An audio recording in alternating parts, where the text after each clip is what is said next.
Good afternoon and happy Star Wars Day. For today's craft, I'll be showing you how to make a felt Grogu, so let's get to it. Okay, so for our Baby Yoda or Grogu craft project, we're going to have a template like this with all the different pieces, and you're going to have your pre-cut squares. The biggest square is probably going to be a different color for each bag. It's about 4 by 4 square, and this is going to be our backing for Grogu, and then these are going to actually be the pieces of our Grogu or Baby Yoda. So the pink is going to be for the inner ears, which is that template. The light brown is going to be for the neck part of his jacket. The brown is going to be for his main robe and the optional arm pieces. And then you're going to have 2 green, sort of like pistachio mint green squares, which are going to make up his head and his outer ears respectively. So the first thing you're going to do is you're going to cut out all your shapes from your template first. You know, after you cut out all your little templates, you're going to start cutting them out of the fabric, the felt. You could trace it first with a pencil if you want, or just hold it tight and cut them out.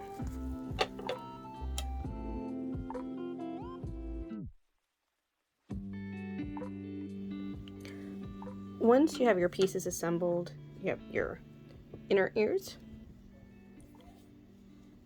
your 2 inner ears in pink, your 2 outer ears in green, the 2 arms, 2 hands, the head, and you have the body and the little arm scarf, the little neck scarf of the coat. So what you're going to do is you're going to find your needle and use any color thread that you want. I'm going to be using a blue thread so it'll show up better on camera as there's no blue fabric in mine.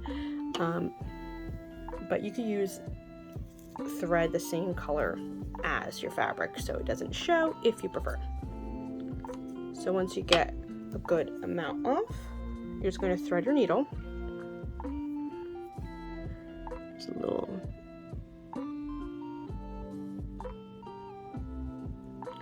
the eye of the needle at the top. You're going to pull your thread through until that thread meets. So basically you're going to double it through, and you're just going to get the 2 ends.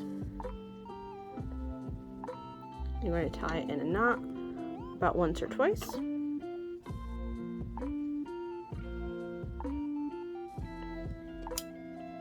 Oh, it's once. You can do it twice if you want. Try to get the knot like on top of the knot to make it a little bit more secure. You could also do this as a no-sew project. So you would just lay out your pieces all cut. You would use your glue and you would wait for it to dry before you would do the next steps. The material like so. That being the back, is you're going to go through with your needle so that the knot is at the back where you're not going to see it. Now once you're at the front, you're just going to make a, what I like to refer to as a classic stitch, which is just a basic up and down motion with a little bit spaced out. So if you want, you're going to try to do it as straight as possible, but that's really not necessary. And if you use the same, if you use thread to match the color, you will barely even see it. So you would use like maybe like a light brown for this part, so you wouldn't see it. But because I want it to show up on the camera, I'm using a contrasting color. So then the next stitch, you're just going to go up, pull all the way through, and then you're going to go down.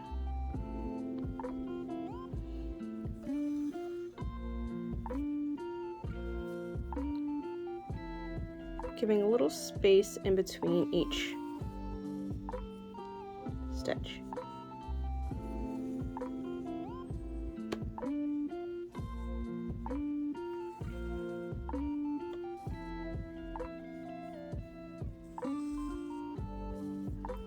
So that's what the front would look like. And that's what the back would look like. Yep, your knot there and your stitches. Now what you could do is you could just finish that part off or just continue.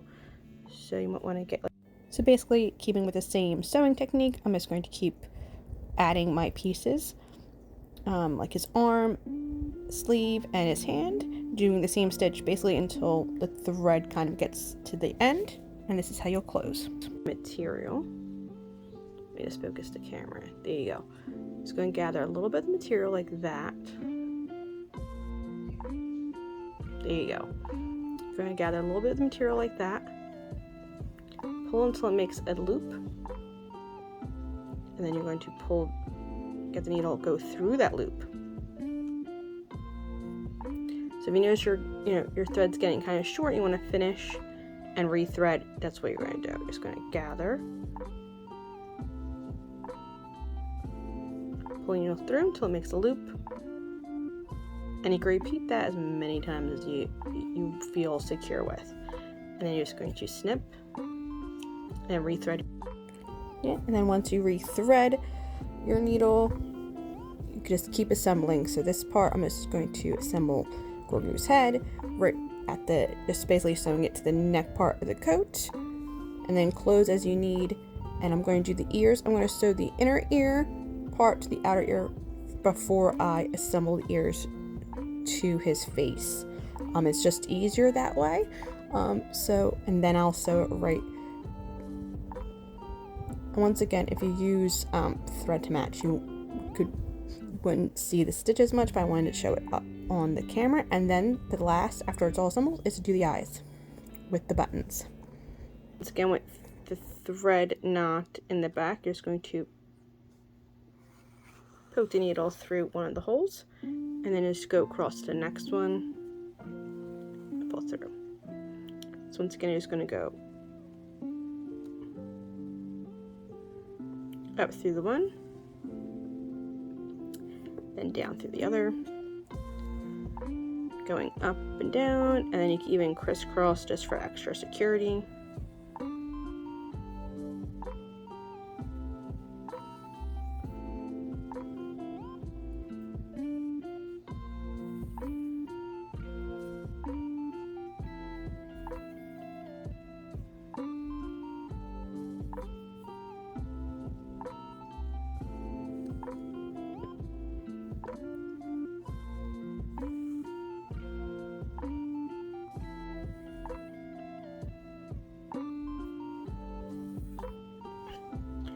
Once that one's all secure, you're gonna add your next. Now let's do his backing, which I left the biggest square for that. It could be a different color than the rest of them. It's just gonna be a solid back, and I will show you the next step for that. What I'm going to do is just sort of put this here, trace the outline of his body shape, and then I'm going to begin sewing my back.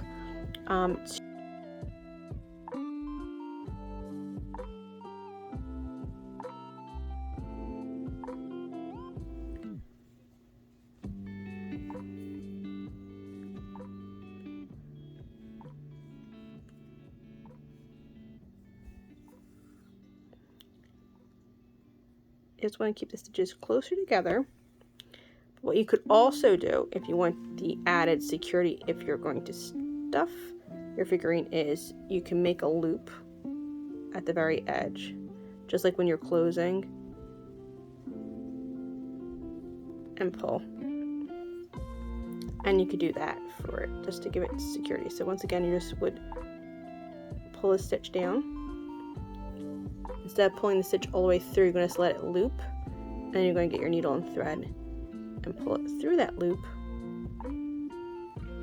to sort of seal it. I'm going to be doing kind of a combination of doing a regular stitch and doing that loop stitch all the way around, just to give it some extra security. So I will do a normal stitch like this, and then for security,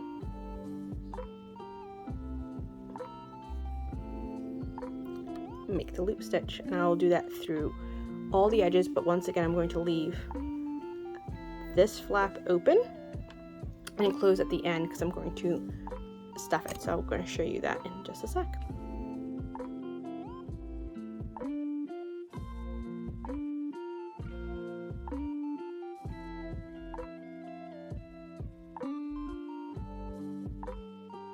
my polyfill stuffing and start.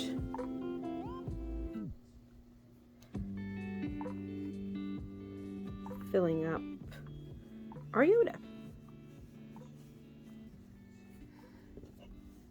And then when it's all filled, I'm just going to sew it closed. This will be a little bit trickier if you're gluing. You want to make sure, if you glue this project, I suggest waiting until the front is completely dry, until all the sides here are completely dry, then adding the polyfill stuffing, and then just gluing it sealed. You might want to leave a little gap if you're using the glue, because I have a feeling the stuffing and the glue might make for a messy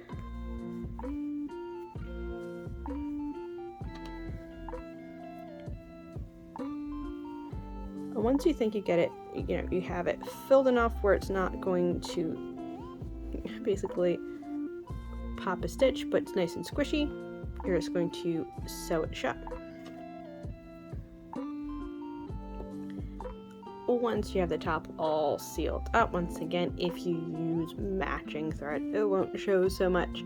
You could add another little detail. You could keep them just like this, like a little mini plushie, but I also added a little latch hook so you could hook them up to a zipper on your backpack or on your lanyard or on your keychain, and you can just sew that right to the back.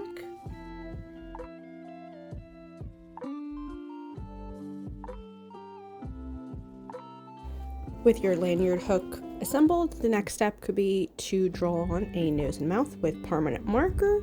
At the end, this is roughly what your keychain could look like. I hope you enjoyed today's craft, and until next time, stay well, and once again, happy Star Wars Day. May the 4th be with you. Bye!